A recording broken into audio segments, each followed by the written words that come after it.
Guys, welcome back to Orit's Kitchen, and I'm Orit.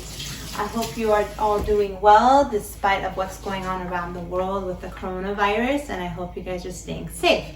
But I know all of you are at home, or most of you, and you guys have kids over and you're like, what am I supposed to make? I want something healthy for my family. So I'm hoping that this episode, it'll be very helpful for you, okay? So what I'm trying to make today is Anar.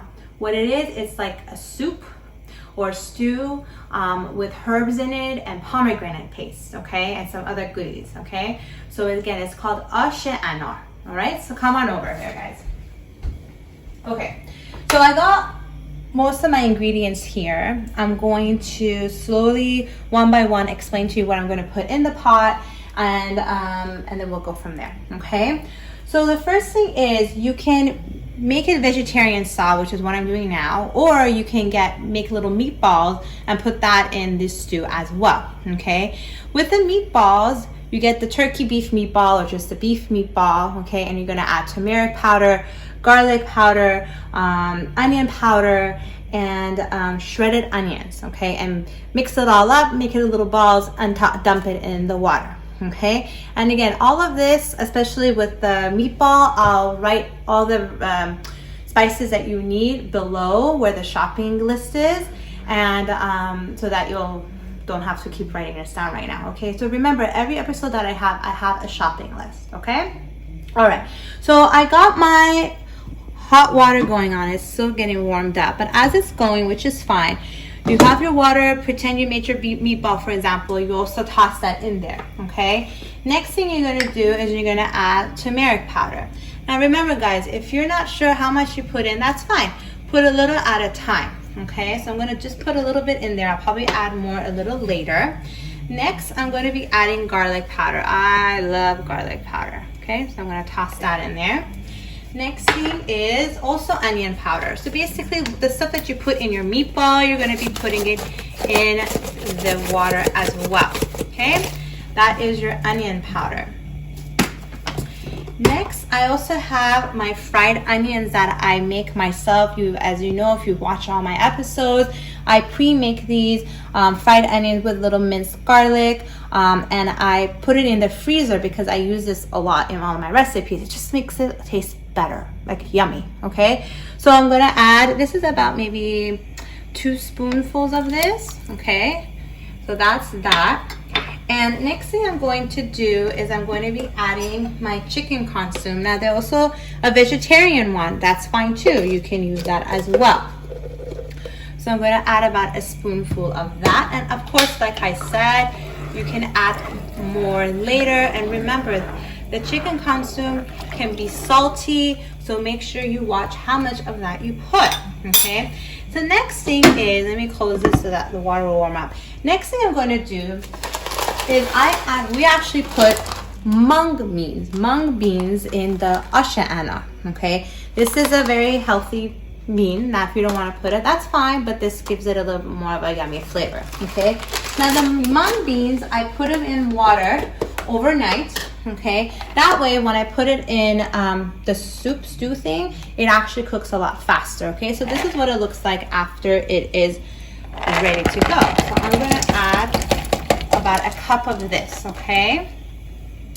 So I'm gonna let it boil. I'm gonna let it do its thing for about 30 minutes, and then I'm gonna come back and add the other stuff in there. Okay, guys? See ya, come back. So it's been about 30 minutes, and it bubbled, and then I just lowered the temperature a little bit. Okay, so ta-da! So that's how it looks like after some time. So I'm gonna give it a quick little mix here, and then we're gonna start adding the other stuff, okay? So there's the mung beans and some of the onions and all that stuff that I put in. And then I'm gonna add a little bit more turmeric powder. I ran out, honestly, in here, so I'm gonna add a little bit more. Okay, so there's the turmeric powder. Okay, so next what we're going to add is the actual main things, the herbs, okay? Now these, I bought them pre-made. You can make it on your own too, but it's fine when it's pre-made as well. This is, again, my favorite company, Chop that I have all my other fresh herbs like in my other stews, gourmet sabzi and whatnot. And on the container that chop, it's going to say sabzi ash sabzi. Okay, sabzi means the herbs, and ash is basically the type of the food that we're making, right? Ash anar. So sabzi ash, that's what you have to look for. Okay, now it just depends. Now I'm not sure if I'm going to be using all of this or if it's not enough. It depends on the size of pot and how much you want in it. Okay, so what I'm going to do, and what I would advise you guys to do too, is to put a little at a time and see how much is enough. Okay, so I'm going to add a bit in here. Okay, I'm going to give it a mix. Okay, it's not enough because it's just not enough of the sabzi, because this will give it the big flavor. Okay, so I'm going to add more. All right, so I'm going to add a bit more of the sabzi ash, but I'll do that while it's cooking, while I say bye to you guys. Okay, so let's just say I put some more sabzi, and I'll show you later how much it is. And the next thing you're going to do is you're going to put rice, raw rice. You don't need to parboil it. Again, if you want to know how to parboil it, that's I believe on episode number 2 in my channel. You can learn how to parboil. Anyway, so this is about 1/4 cup of parboiled rice. Okay, now it depends on the type of rice you use. Okay, but some rices may take longer for it to cook and some can cook faster. Okay, so I got the one that cooks faster. And how do you know? It's just trial and error. But listen, you don't have to go and get 5 different types of rice to find out which one works for you. You can take your rice that you have at home and just keep an eye on your stew and make sure that it has enough water and everything. Okay, so 1/4 of rice, bam, just like that. Okay, next thing, I have 1 teaspoon of dry mint. Okay, bam, just like that. Next thing, okay, I'm going to put pomegranate paste. This is the pomegranate paste that I buy. I like this brand, the Cortez brand. I seen it, I think, in like Ralph's and stuff, but this is I purchased obviously from the Middle Eastern store. Now, if you don't have the paste and you have like the water version, that's totally fine too. Okay, so I'm gonna put this in. Okay, now pour a little at a time. Okay, it's very strong. And now, if you want to add, let's just say it cooks and then you taste it and you want it a little bit more sour, you can just add a little bit more to it. Okay, but I just added some and then we'll go from there. Okay, and last but not least, I have cooked beets. Cooked. Okay, now you can cook it yourself, that's fine if you get raw ones, or for those who don't have time, such as me, I got the already pre-cooked and peeled beets, okay, which is totally yummy. I don't like the canned beets that much, okay, they kind of taste funky, but this is fine. Again, you can make it yourself, cook it yourself, and then slice it up once it's cooked and peeled, and there you go. Now, you don't have to slice it up. My mom likes to shred it, so you can put the shredded, if you want to shred it, that's fine. If you're making this for your kiddos and you don't really want them to see what it is, maybe shredding it might actually be a better option. Okay, so I'm going to put some of that in here.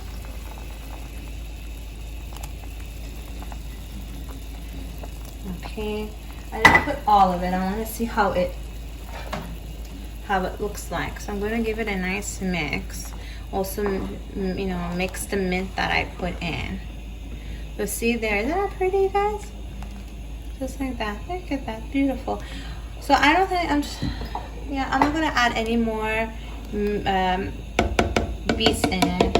Okay, and I'm just gonna add a little bit more of the sabzi ash in there, and then you're gonna cook it for another 30 minutes to an hour. Basically, when the rice is cooked, your food is cooked. Now, if you think that it has too much water in it and you don't like it, then, you know, just take the lid off and put on high heat and let it evaporate out. Okay, so I'll be back in a little bit, guys. Bye. Hey guys, so it's been about 30 minutes that it's been cooking. So let's take a quick peek at how the outcome is.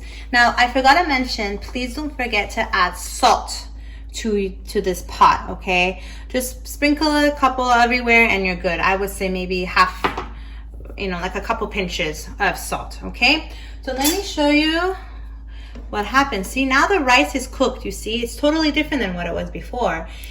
Before, when you dumped it in, you didn't even see the rice on top, but now you do. So that means that it's pretty much ready, okay?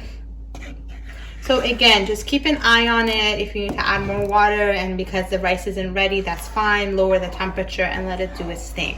Now you could have added more beets if you'd like, okay? I just add a little bit so you see a little bit of the beets laying around there, okay? So I'm gonna pour some of it in my bowl. And before you know, put it in a bowl, you can taste it and see if it's to your liking, if you want to add more pomegranate taste or if something else is missing. Honestly, I tasted it and it tastes exactly like my mom. So a pat on the back to me, okay? It was a hit, a success. So take a closer look. There's your mung beans, the rice, and the herbs that you put in. Again, sabzi ash. Gabby sees in the background, guys. Bless you, Gabby. So sabzi ash again. You can find that in the Middle Eastern market, and the beets. Okay, remember, cooked beets need to go in here. All right. Doesn't it look so nutritious, guys? And it's healthy and it gives a nice flavor. And I hope that you and your family will enjoy this. Okay, so I'm gonna give it a go. It's really hot.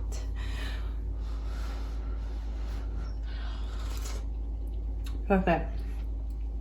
It has a bit of a sourness, and you can taste the herb as well. And you know, the texture of the liquid, it's not too watery. It's just the way I like it. So again, it depends on your preference, okay? So that's it, guys. This is how you make ash anar, okay? And I hope that you enjoyed making it and tastes good. And please make sure you look at my other episodes that I have for you. I have like over 60, guys. So take a look at them all. Thank you so much for your support. Have a great day. Bye.